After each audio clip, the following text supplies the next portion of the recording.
நான் உங்கள் மோகனா. அடுத்த செய்திகளை பார்க்கலாம். ஓடும் ரயிலில் இருந்து இளம்பெண்ணை கீழே தள்ளி பலாத்காரம் செய்தவர். சினிமா பாணியில் சுவர் ஏறி குதித்து சிறையில் இருந்து தப்பிய கைதி. கிணற்றுக்குள் பதுங்கியவரை பிடித்த போலீசார். இதுதான் இந்த பேஜ் தான் பாருங்க. ஓகே, படிக்கலாம். கண்ணூர் ஜூலை 26 கேரளாவில் ஓடும் ரயிலில் இருந்து இளம்பெண்ணை கீழே தள்ளி பலாத்காரம் செய்த வழக்கில் ஆயுள் தண்டனை பெற்ற கைதி சினிமா பாணியில் சுவர் ஏறி குதித்து சிறையில் இருந்து தப்பினார். கிணற்றுக்குள் பதுங்கிய அவரை போலீசார் பிடித்தனர். கேரளா மாநிலம் பாலக்காடு மாவட்டம் சொரனூர் அருகே மஞ்சக்காடு பகுதியை சேர்ந்த 23 வயது இளம்பெண் கடந்த 2011ஆம் ஆண்டு பிப்ரவரி மாதம் 1ஆம் தேதி மாலை எர்ணாகுளம் சொரனூர் ரயிலில் பெண்களுக்கான பெட்டியில் பயணம் செய்தார். வேறு யாரும் இல்லாத நிலையில் இளம்பெண் மட்டும் தனியாக இருந்தார். அப்போது அங்கு வந்த மாற்றுத்திறனாளியான கோவிந்தசாமி என்பவர் அவரை பலாத்காரம் செய்ய முயன்றார். அவரிடம் இருந்து தப்பிக்க முயன்றதால் ஆத்திரமடைந்த கோவிந்தசாமி இளம்பெண்ணை ஓடும் ரயிலில் இருந்து தள்ளிவிட்டார். இதில் பலத்த காயமடைந்த இளம்பெண் ரத்த வெள்ளத்தில் உயிருக்கு போராடினார். இதையடுத்து கோவிந்தசாமியும் ஓடும் ரயிலில் இருந்து வெளியே குதித்து உயிருக்கு போராடி கொண்டிருந்த இளம்பெண்ணை பலாத்காரம் செய்துவிட்டு தப்பிச் சென்றார். ஆஸ்பத்திரியில் அனுமதிக்கப்பட்ட இளம்பெண் சிகிச்சை பலனின்றி உயிரிழந்தார்.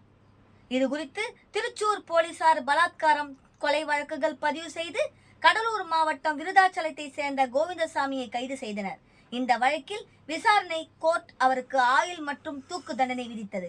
சுப்ரீம் கோர்ட்டில் மேல்முறையீடு செய்ததில் தூக்கு தண்டனை மட்டும் ரத்து செய்யப்பட்டது. இதையடுத்து அவர் ஆயுள் கைதியாக கண்ணூர் மத்திய சிறையில் இருந்தார். சிறையில் இருந்து தப்பியோட்டம். இந்த நிலையில் கோவிந்தசாமி நேற்று முன்தினம் நள்ளிரவில் 1 மணி அளவில் சிறை கம்பிகளை அறுத்து வெளியேறி துணி காய போட வைத்திருந்த கைதிகளை ஒன்றாக சேர்த்து உயரமான சிறை சுவர் மீது கட்டி ஏறி குதித்து தப்பினார். அதிக பாதுகாப்புள்ள கண்ணூர் சிறையில் மின்வெளி கொண்ட சுற்றுச்சுவரை தாண்டி சினிமா பாணியில் கைதி கோவிந்தசாமி தப்பிச் சென்றது போலீசாருக்கு பெரும் அதிர்ச்சியை ஏற்படுத்தியது. இதை அடுத்து உஷாரான போலீசார் தனித்தனி குழுவாக பிரிந்து அவரை பஸ் நிலையம், ரயில் நிலையம் உள்பட பல இடங்களுக்கு சென்று தேடினர். 5 மணி நேரம் தேடுதல் வேட்டைக்கு பின் தலைப்பு பகுதியில் கிணற்றுக்குள் குதித்து தண்ணீரில் பதுங்கி இருந்த கோவிந்தசாமியை போலீசார் அதிரடியாக கைது செய்தனர். அவரை ஜீப்பில் ஏற்றி மருத்துவ பரிசோதனைக்கு பிறகு மீண்டும் கண்ணூர் சிறையில் அடைத்தனர். முன்னதாக போலீசார் பிடித்த போது அங்கிருந்த பொதுமக்கள் கோவிந்தசாமியை சரமாரியாக தாக்கினார். மேலும் சிறையில் இருந்து ஆயுள் தண்டனை கைதி தப்பிய விவகாரத்தில் கவனக்குறைவாக இருந்ததாக சிறை அதிகாரிகள் 3 பேரை பணியிடம் நீக்கம் செய்யப்பட்டது.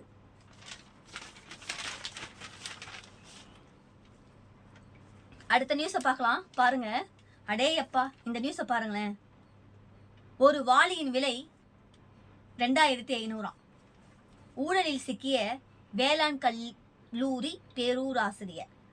ஊழலில் சிக்கிய வேலூர் கல்லூரி பேராசிரியர் கையும் களவுமாக பிடித்த சிபிஐ.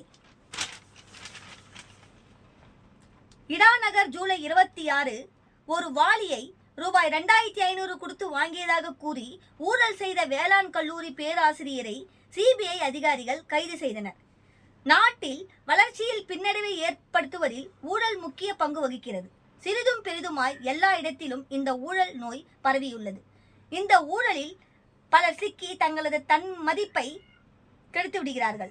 அப்படி ஒரு சம்பவம் பற்றிய விவரம் வருமாறு.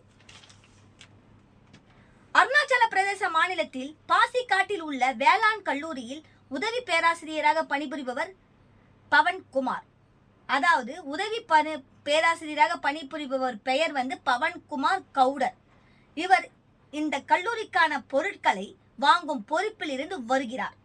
சமீபத்தில் கல்லூரி பயன்பாட்டுக்காக குறிப்பிட்ட நிறுவனத்தின் வாளிகளை வாங்க முடிவு செய்யப்பட்டது.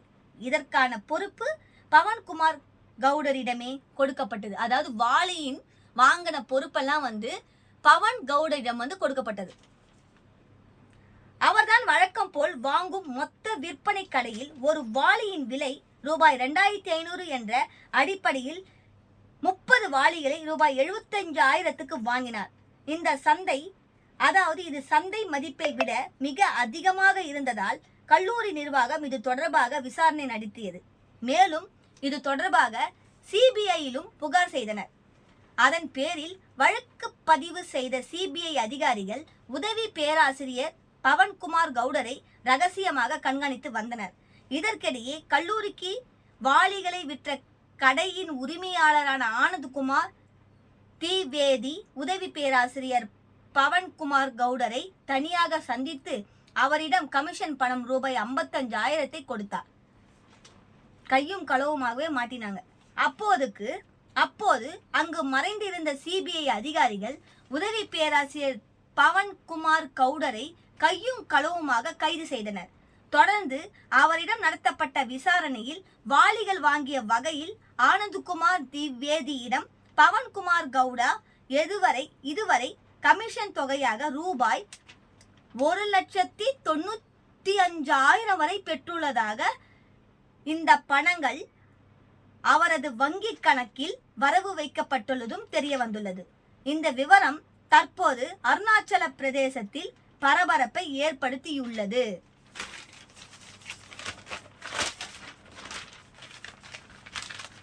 அடுத்த நியூஸ் பார்க்கலாம். டாக்டர் தம்பதி வீட்டில் 158 பவுன் நகைகள் கொள்ளை.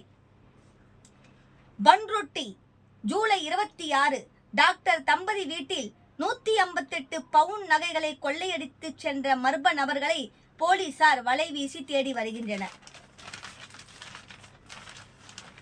கடலூர் மாவட்டம் பன்ருட்டி அருகே உள்ள புது பிள்ளையார்குப்பத்தை சேர்ந்தவர் காசிலிங்கம்.